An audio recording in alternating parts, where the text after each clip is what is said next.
और मैं पहले बताना चाहती हूँ जितने लड़की लोग जो भी हैं, आप लोग कभी लव मैरिज शादी ना करें अपनी मर्जी से, अपने गार्जियन की मर्जी से शादी करें। जो गार्जियन कहते हैं वही कीजिए। अगर तुम मजबूरी का फ़ायदा उठाकर यदि चाहते हो कि ये लड़की को बर्बाद कर दे और बचा दे, रोने की ज़रूरत नहीं है। रोना तुमको आ रहा है लेकिन तुमको पता नहीं कि तुम्हारी माँ बाप तुम्हारे लिए कितना रोए होंगे। तो कल हमने कहा था कि इनका केस नहीं लेंगे, उसके पीछे बहुत सारा कारण है और अपने ही बात पर मैं कायम हूँ।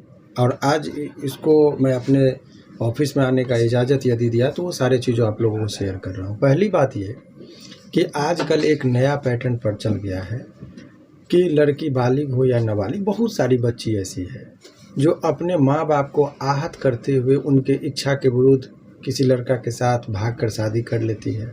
और शादी कर लेने के बाद जब वो लड़का उसके साथ कुछ मुसीबत करता है तो फिर वो उम्मीद करती है कि उसके माँ बाप मदद करेंगे। तो ये कहाँ से? जिसने तुमको पैदा किया, जिसने तुमको पाला पोसा, उनके इज्जत और सम्मान का ख्याल नहीं रखे, उनके इज्जत का आप ख्याल नहीं रखे, जो माँ बाप आपको इतना परवरिश दिया, तो फिर माँ बाप से कैसे एक्सपेक्ट कर रहे हैं? कल हमने कहा था कि अगर तुम्हारी माँ बाप और गार्जियन हमसे मिलेंगे तो हम तुम्हारे केस के बारे में सोचेंगे। ये बहुत अफसोस करते हुए बोले, हमने कहा कि मेरा जो मैंने कह दिया तो वो कह दिया, इनके केस लेने से इसलिए मैंने इनकार किया। और इनका केस मैं तब तक बोला हूँ कि जब तक कि इनके माँ बाप इनके सपोर्ट में ना आए। और एक चीज़ आप लोग मुझे बताएं, जब इसके माँ बाप ही इनके कर्तव्य से, जब इनके माँ बाप इनके सपोर्ट में नहीं तो हम क्यों सपोर्ट करें? समाज क्यों सपोर्ट करेगा? माँ बाप को किस कदर तकलीफ़ हुआ इनके व्यवहार से, तो जब माँ बाप को तकलीफ़ हुआ तभी तो माँ बाप साथ छोड़ा, नहीं तो संतान को कोई माँ बाप ऐसे भटकने के लिए नहीं छोड़ता है। ये भी अपने बात पर रिग्रेट की। हमने कहा कि तुम अपनी बात को रखो, जो भी करना है, लेकिन केस के बारे में आपको बता रहे हैं कि ये पॉक्सो एक्ट जब किसी पर लगता है तो उसकी जीवन खराब होता है। ये नहीं कि आप एक FIR दर्ज कराइए और केस कर दीजिए। तो आज के डेट में समाज में जो ये कुरीतियाँ चले उनका भी आँख खुलना चाहिए। वो लड़कियाँ या लड़का जो आप अपने आप को यूट्यूब और फेसबुक पर देखकर 2 गाना रील्स बनाकर आप समझते कि बहुत बड़ा हम कलाकार हो गए, या जो भी चीज़ घमंड में चले जाते हैं और माँ बाप और समाज का कोई ये नहीं करते हैं, तो उसी बात पर इसको भी अफसोस हुआ। तो हमने कहा कि ये मैसेज तुम समाज को दो। अगर समाज तुमको कोई माफ़ करता है, तुम्हारे माँ बाप अगर माफ़ करते हैं, फिर हम लोग विचार करेंगे। क्योंकि इसको बार बार एक ही बात कहने, सर आप ही देखिए। अब आस्था भी है, लेकिन हाँ ये बात तय है कि इसका मदद नहीं कर रहे हैं। लेकिन एक बात तय है कि कोई भी लड़का अगर इस तरह से किसी लड़की के साथ बहला फुसला के करता है वो भी गलत है। हम इसको इसके कंडक्ट और इसके व्यवहार और इसके बोली, जो बात करने का तरीका है, सलीका है, उससे भी हम खफा हैं, इसीलिए इसका समर्थन नहीं कर रहे हैं। तो आप लोगों ने इनको लेकर आया कि नहीं सर आप, जैसे कल भी आया, तो आज ये अंतिम प्रेस कॉन्फ्रेंस है इस मुद्दे पर। हम नहीं चाहेंगे कि इनके साथ कोई प्रेस कॉन्फ्रेंस हो, क्योंकि इतने लोग आप आ गए, ये बहुत बड़ा मुद्दा भी नहीं है।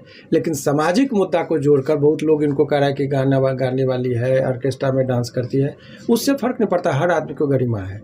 लेकिन चूँकि ये अपने माँ बाप को, इज्जत को तार तार कर देती है ऐसे बच्चे, मैं इस पर नहीं कह रहा हूँ, जो भी बच्चे इस तरह का हरकत करते हैं, इसको क्या जीवन का अनुभव मिला, जिस तरीके से ये किया, ये खुद आपको बताएगी कि इसके साथ कितना बड़ा अनहोनी है। माँ बाप से उन तमाम बच्चों के लिए ये संदेश है कि जो देखो कि माइनर है, बच्ची है, वयस्क नहीं हुई है, उसके साथ कितना बुरा हो सकता है। ये इस लड़की से ज़्यादा प्रैक्टिकली अभी एस्पेक्ट कोई नहीं देखा होगा। 2-3 लाइन में आप चाहे तो इनका अनुभव आप ले सकते हैं। अच्छा पारो, आप पिछले दिन यहाँ पर आए थे, सर ने आपको इग्नोर भी किया था कि नहीं आपका मैं केस नहीं लूँगा। आखिर क्या बात हुआ, कहाँ से ये जो आपने अभी अनुभव कर रही हैं उसको लेकर थोड़ा अपने दर्शकों को, या फिर जो ऐसे फील्ड में जा रहे हैं उनके लिए क्या कुछ संदेश, या फिर आपने क्या सीखा वो कुछ बताना चाहेंगी? और मैं पहले बताना चाहती हूँ जितने लड़की लोग जो भी हैं, आप लोग कभी लव मैरिज शादी ना करें अपनी मर्जी से, अपने गार्जियन की मर्जी से शादी करें। जो गार्जियन कहते हैं वही कीजिए, क्योंकि आज गार्जियन मुझे समझाएं और मैं नहीं समझी, आज उसी का भुगतान है जो आप लोग को दिख रहा है। और शिवनंदन सर के पास हम बहुत सारा बात लेके आए हैं, तो सर थोड़ा सा खफा है हमसे, लेकिन एक जो पिता जैसे हम समझाया जाता है ना, एक बाप बेटी को समझाता है ना, वैसे ही सर मुझे समझाए हैं और मुझे बहुत अच्छा लगा कि सर मुझे आपने कई सारे बातों को खारिज किया था। इससे पहले सर आपको मना किए थे कि ऐसे नहीं करने के लिए, आपने तो उनका बात को नहीं माने थे। इसके बाद समाज में कई सारे आपके प्रति निगेटिव मैसेज गया है, तो क्या इस चीज को लेकर के आप गिल्टी फील कर रहे हैं क्या? हाँ, मैं बहुत ज़्यादा गिल्टी फील कर रही हूँ और मैं अपने आप को कभी माफ़ नहीं कर पाऊंगी। लेकिन मैं जो मरने का जो प्रोसेस होता है मैं सारा कुछ कर चुकी हूँ। जहाँ नहीं ऐसी बात नहीं है। अब इसका बात का खंडन मैं कर रहा हूँ।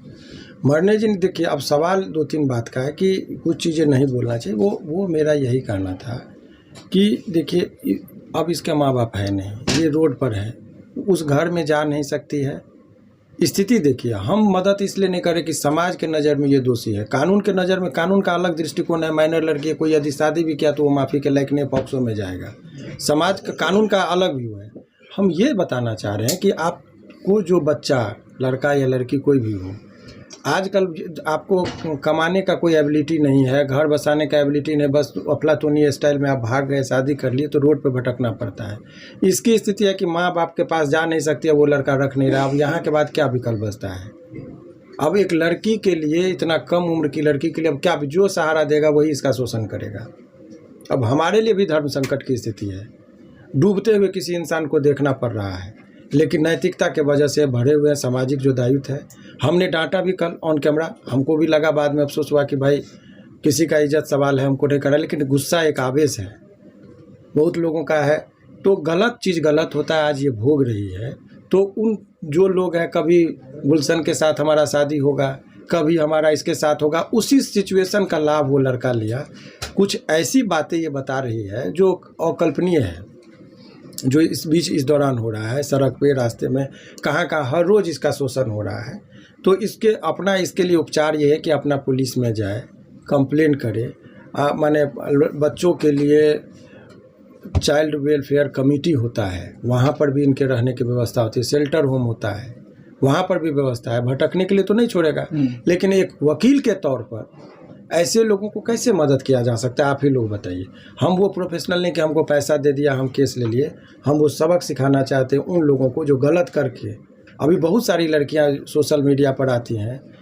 मैं नाम नहीं लेना चाह रहा हूँ, गाना गाती है, कौन रानी करके है डांसर, मनीषा, हम नाम नहीं जानते हैं उसका क्या है। लेकिन वो लोग भी समाज में बहुत गलत तरीके से समाज को गंदा कर रही है। बिल्कुल।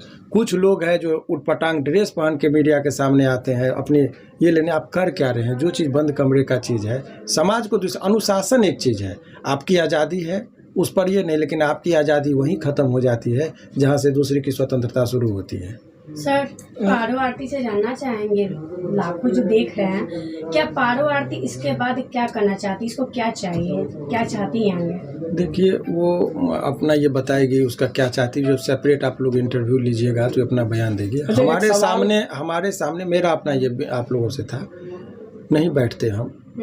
मेरा लगा कि भाई हम बंद कमरे में इसको डांट रहे हैं, लेकिन समाज में ऐसे लोग, इसके तरह और भी लोग नहीं भटक के कहीं से कहीं पहुंच जाए। उन लड़कियों के लिए कि कम उम्र में 18 वर्ष तक जो कानून ने जो निर्धारित किया है, उसके पीछे यह है कि 18 वर्ष तक आदमी का सोचने की शक्ति लड़कियों में आ जाती कि क्या गलत है क्या सही है। 18 वर्ष से नीचे बच्चा के अंदर कुछ नहीं होता है सोच, क्या गलत है और क्या सही में फ़र्क नहीं समझ पाएगी वो। इसीलिए कानून बनाने वाले लोग, लेजिस्लेचर ने ये निर्धारित जो किया है 18 वर्ष का एज, तो तब तक आपको रुकना। और लड़कों के लिए 2 घटना का भी जिक्र हो रहा है, आपको मैं बता रहा हूँ बेबाकी से। एक रोशन रोही का मामला और एक आरती, दोनों, एक लड़का है एक लड़की है।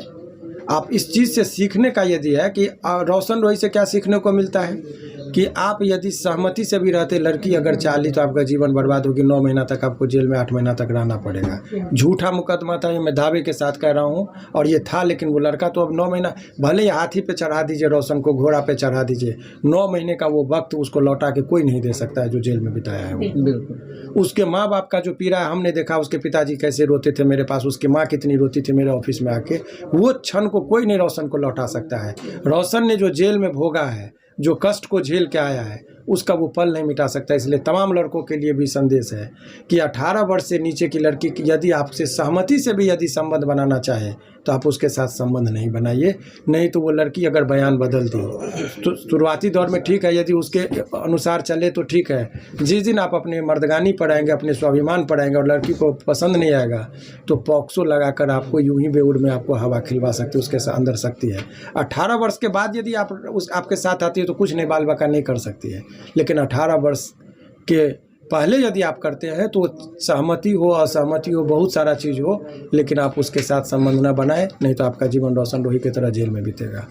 अब आइए जी, इससे सवाल इसके तरफ से लड़कियां जो लड़कों के बहकावे में आके आ जाती है, उन लड़कों के लिए आप समझिए, लड़कियों के लिए कि अभी देखो ना कि क्या किया, इसका इस्तेमाल किया, अभी रोड पर छोड़ दिया, न माँ बाप के पास जा सकती है न वो लड़का के पास जा सकती है, जाए तो जाए कहाँ। ये एक इसके लिए पूरा जीवन अंधकार है। तो हमको लगता है कि आप लोगों को समाज में, मुझे लगा कि एक दायित्व है कि उन लोगों को अवगत करा देना, उन बच्चों को हम इस दोनों एपिसोड से जोड़कर ये बताना चाह रहे हैं कि आप वो ना करिए। कोर्ट कचहरी, थाना, पुलिस, दरोगा सब कुछ सिस्टम बना हुआ है, लेकिन आप जो झेल रहे हैं, जो अभी ये झेल रही है और रोशन रोही जो झेल के आया है, उसका वक्त नहीं आ सकता है। कैरियर है, कम उम्र में है, भविष्य को देखिए, इस सब चीज़ों से दूर रहिए तो ज़्यादा अच्छा रहेगा। अच्छा पारो, आपकी माताजी आपके साथ आज नहीं पहुंच पाई। सर ने कहा था कि आपकी अगर माताजी या पिताजी आपके साथ आएंगे तो हम आपका केस देखेंगे। आखिर क्या वजह है कि आपके माता पिता आपके साथ नहीं हैं?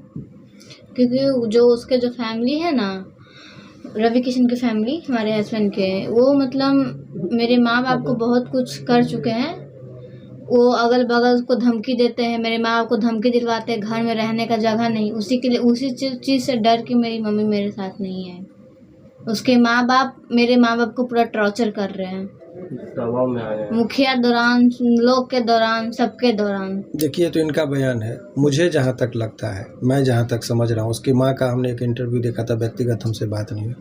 वो मुझे लगता है अच्छे घराने और अच्छे संस्कार में पली हुई है। जो उनका बात करने का तरीका और सलीका है, वो भी सामाजिक दबाव में, ये भी बच्ची हमको बताएगी, बोल पाई या नहीं पाई, सबको अपना एक सोशल एक दबाव होता है समाज में। ये बच्ची के वजह से वो भी कलंकित अपने आप को महसूस करे। कोई भी माँ बाप, आप हमारे अगल बगल में कोई चाहेगा कि उनकी बेटी का इस तरह का तमाशा हो?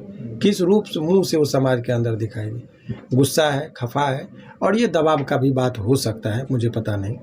लेकिन अभी जिस हिसाब से ये बात हो रहा है, लड़की के लिए ज़िंदगी अंधकारमय है। जो महसूस हमने किया, ये हमको बताया कि सर घर खा लिए थे, लेकिन वो उल्टी होके बच गया। अब सत्यता क्या है, असत्यता अब तो यही बताएगी। लेकिन इस परिस्थिति में किसी का भी, एक लड़की पड़ी थी यूट्यूब पर, वो मालती नाम था, तो आपने देखा मर गई, तब तक लोगों को विश्वास लगा कि नौटंकी कर रहा है। तो किसकी मन में क्या चल रहा है, किसकी क्या गंभीरता है, किसकी मन स्थिति क्या हो सकती है। तो हम इनके गार्जियन से भी अपील करेंगे कि आप अपने बच्चे को, यदि घर का सुबह का भूला हुआ, यदि शाम को घर लौटना चाहे तो उसको ले आइए। इसके माँ बाप को भी हम कहना चाहेंगे कि आपकी बच्ची यदि इस तरह से रोड पर भटक रही है तो माँ बाप से बड़ा कुछ नहीं होता है। बच्चे को आप गले लगाइए। अगर इसके साथ अन्याय हुआ है तो आप साथ दीजिए। अगर आप साथ देंगे तो सभी लोग साथ देगा। अगर आप ही नहीं, उसको संभालिए। बच्चा का कदम बहक जाए तो उस बच्चे को संभालना भी दायित्व है। तो ये सब चीज़ इनके माता पिता को भी करना चाहिए। और हाँ, लास्ट संदेश उस लड़का के लिए, अगर तुम मजबूरी का फ़ायदा उठाकर यदि चाहते हो कि ये लड़की को बर्बाद कर दे और बचा दे, रोने की ज़रूरत नहीं है। रोना तुमको आ रहा है, लेकिन तुमको पता नहीं कि तुम्हारी माँ बाप तुम्हारे लिए कितना रोए होंगे, तुम्हारे करतूत से कितना रोएंगे, कितने लोगों को आहत हुआ होगा, उसको याद करो। ये बहुत ही भावनात्मक बात मैं कह रहा हूँ। तो खैर चलिए, जो भी है, अभी वो लड़का अगर ये चाह रहा है कि हम इसको बर्बाद करके कहीं नहीं छोड़े तो वो भी नहीं बचेगा। कानून का जब ये चली जाएगी तो बचेगा नहीं। ये भी आपको हम बात कर रहे हैं। ठीक है, इसका व्यक्तिगत हमने इसको डांटा, इसको फटकारा, लेकिन यदि कहते हैं ना कि सुबह का भूला अगर शाम को घर लौटा, जिस दिन मुझे विश्वास हो जाएगा कि सचमुच अब इसका कंडक्ट ऐसा नहीं होगा, तो यदि इनके माता पिता यदि इस बात का करेंगे तो हमें, और ये भी करें कि ऐसा नहीं कि पूरे बिहार में या पूरे देश में मैं ही वकील हूँ, अनेकों वकील हैं, आप किसी का सहायता लें। मेरा मोरल सेंस ही नहीं अलाउ करता है कि इस तरह के केसों को करें, हमारे इमेज के खिलाफ है। लेकिन मुझे लगा कि यदि एक दायित्व होता है कि भटके को यदि राह नहीं दिला, हम अपने घमंड में रहे कि मैं बड़ा वकील हूँ, छोटा वकील हूँ, ये केस नहीं, ये गलत है। एक भटके हुए इंसान को यदि राह पर ले आए, ये भी एक नेकी का काम है। जी। तो मेरे बात से लगा कि मैंने बहुत सारे, अगर ये रो रही है, इसका बयान कल तक आपने देखा होगा, इसका व्यवहार देखा होगा, आज मेरे से 1-1.5 घंटा मैंने पूरा एक बच्चे, एक संतान के तरह जिस हिसाब से समझा इसकी आंखें मुझे लगा खुला। पता नहीं कल मेरे बात का क्या असर होगा, कितना देर होगा, ये मैं भी नहीं जानता हूँ, लेकिन अभी मैं विश्वास के साथ कह रहा हूँ कि मुझे लगा कि एक भटके को मैंने राह पर लाया, एक को समझाया और मेरे बात इसको टच किया। तो तमाम फिर से अपील है उन बच्चों के लिए कि गलत नहीं करिए, नहीं तो इन लोगों की तरह ज़िंदगी बेकार होगा। बहुत ज़्यादा लंबा इंटरव्यू का जरूरत नहीं है, एक संदेश था। अंततः सर एक अंतिम सवाल है, पारो आरती क्या इस लड़ाई को अकेले लड़ पाएगी? घर परिवार नहीं आपके साथ है। अगर आप लोग मेरे साथ रहेगा तो ज़रूर लड़ लेंगे, बस आप लोग का साथ चाहिए। और नंदन सर, आपसे भी हमको गुहार है कि आप मेरा मदद कीजिए। हम देखेंगे, अभी हम झूठा वचन नहीं देंगे। हमारे अंदर यदि लगेगा कि इसका केस लड़ना चाहिए, देखिए वो लड़का गलत किया है, कुछ चीज़ें बताई है, उसका फ़ोटो और वीडियो हमको दिखाई है, वो बहुत घृणित काम किया है, ये इसमें कहने ये अगर वो पुलिस में दिखाएगी तो पुलिस भी इसका मदद करेगी। बाकी बहुत सारी मीडिया में जो महिलाएं हैं वो भी इनको सपोर्ट करें। हम इनको कहेंगे कि आप कभी भी जाइए, तो अगर यदि माँ बाप ने नहीं है कोई, तो जब लड़की अकेले होती है तो मददगार जो होता है वो भी उसका शोषण करता है। ऐसे परिस्थितियों से बचना, जो एक लड़की है कोई मीडिया में 1-2 उनके साथ जाना, कहीं भी जाना, पुलिस हो, दरोगा हो, वहाँ भी शोषण होता है। अगर कुछ हो तो हम मदद उस टाइम में करेंगे जिस टाइम में तुम्हारा हमको लगेगा कि ज़रूरत है, लेकिन तब जब हमको पता चलेगा कि तुम्हारे व्यवहार में परिवर्तन हो गया है, तब तुमको अपने किए पर पश्चाताप है, तब हम तुम्हारा मदद करेंगे। अदरवाइज ये हमारा सेंस, बहुत सारे हम आग्रह पूर्वक कर रहे हैं, ये हम कोई अहंग में नहीं बोल रहे हैं। मेरा एक ही कहना है कि अगर आपको अपने किए पर पश्चाताप है तो भगवान भी माफ़ करता है। तो आपको यदि सचमुच अफसोस है कि हमको संस्कार में रहना, खुले रहिए विचारों से, पर बंधे रहिए संस्कारों से। संस्कार एक बहुत बड़ा चीज़ है तमाम लड़कियों के लिए, चंद पैसों के लिए। और ये बोल दी, ये इसमें क्या है कि कम उम्र की है, छल कपट नहीं है, ये सारी बात बोल दी। बहुत लड़कियां अकेले में घुटन में रहती है और आत्महत्या का खबर चलता है। इंडस्ट्रीज में आप देखिए बहुत सारे लोगों का हमने केस किया है। तो ये सब चीज़ें का होता है। ये बोल दी समय पर, मुझे जिस हिसाब से बताई मुझे भी लगा ये है। इनके माँ बाप से पहले आग्रह है कि आप बच्चे को घर में रखिए, बाहर भटकने के लिए मत छोड़िए। अभी एक आदमी इसके साथ गलत किया, हजारों दरिंदा घूम रहा है जो इंसान के भेष में राक्षस बन के रोड पे घूमता है। उन लोगों के गिद्धों के हाथ में बच्ची को मत जाने दीजिए। सबसे पहले माँ बाप को इनको अपने पास रखना चाहिए। केस में क्या होगा नहीं होगा उसकी तैयारी इतनी खामोशी से करिए कि सफलता शोर मचा दे। केस की स्ट्रेटजी क्या होती है वो इनका अपना है। अभी समाज के दृष्टिकोण से ये था। धन्यवाद, शुक्रिया। बहुत बहुत धन्यवाद सर।